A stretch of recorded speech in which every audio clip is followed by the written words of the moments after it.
For the diseases and medical conditions that seem impossibly complex or impossibly expensive to treat, researchers believe that stem cells hold the key to solving them.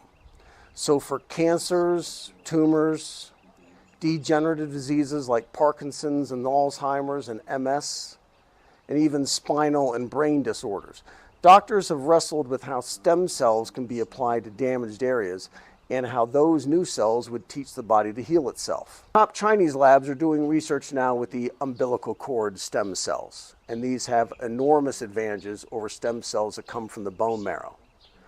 Umbilical cord stem cells are young, obviously, and they have not been exposed to disease or to aging. That makes them much more adaptable.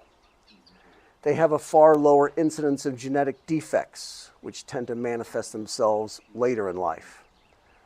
Cord stem cells are less likely to be rejected by the patient, which means that there is a far larger pool of donors available compared to adult stem cells. Umbilical cord cells are able to treat many conditions, whereas stem cells that come from a patient's bone marrow or fat are limited to that patient's own medical history and the quality of the cells themselves. Umbilical cord stem cells are ethically non-controversial, and they're more readily available. Once the science settled in on the umbilical cord stem cells as being the most promising, China's policymakers and research went all in. They built an entire industry around it, and nobody outside China really noticed until lately.